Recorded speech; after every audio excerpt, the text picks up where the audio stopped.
मैं डॉक्टर बालेश्वर प्रसाद लोक smart channel से ताजा ब्रेकिंग न्यूज के साथ आइए देखिए ब्रेकिंग न्यूज। यूपी की इन सीटों को कांग्रेस के लिए छोड़ सकती है सपा। इस वजह से चुने गए हैं ये लोकसभा क्षेत्र। वर्ष 2019 का लोकसभा चुनाव सपा ने बसपा के साथ मिलकर लड़ा था।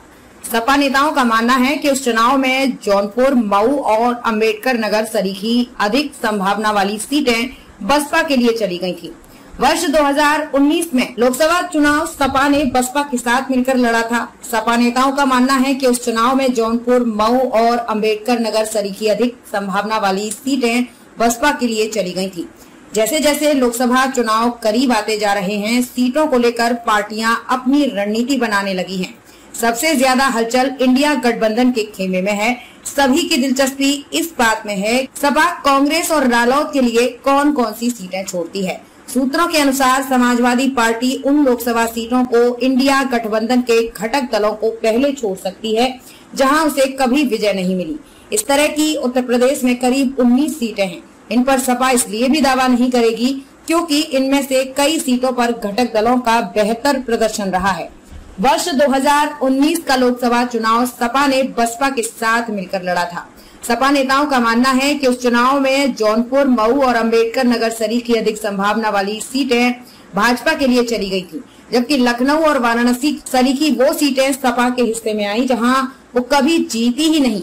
इसलिए इस बार गठबंधन के तहत सपा उन सीटों को पहले देगी जहां उसे अपने जन्म से लेकर आज तक कभी सफलता नहीं मिली। सूत्रों के मुताबिक इस तरह की 19 सीटें चिन्हित की गई हैं। ये हैं बागपत, मेरठ, हाथरस, बरेली, कानपुर, पीलीभीत, धौरहरा, गोंडा, बस्ती, वाराणसी, सुल्तानपुर और लखनऊ। इसके अलावा अमेठी व रायबरेली में राजनीतिक भ्रष्टाचार के तहत सपा अपना प्रत्याशी नहीं उतारती रही है, क्योंकि यहां से गांधी परिवार के सदस्य चुनाव लड़ते हैं। यहाँ बता दें कि इंडिया गठबंधन में सीटों के बंटवारे के लिए कवायद शुरू हो चुकी है। शीघ्र ही राज्यवार मंथन किया जाएगा।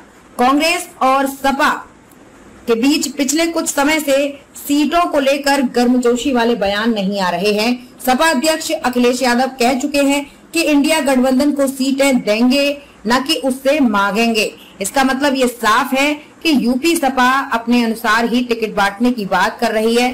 दूसरी ओर कांग्रेस बसपा के साथ भी बातचीत कर रही है। सूत्रों के अनुसार मायावती और प्रियंका गांधी की इस मसले पर 1-2 बार मुलाकात हो चुकी है। इसके साथ साथ कांग्रेस के प्रदेश अध्यक्ष अजय राय ये बात कई बार दोहरा चुके हैं कि कांग्रेस सभी सीटों को लड़ने के हिसाब से तैयारी कर रही है।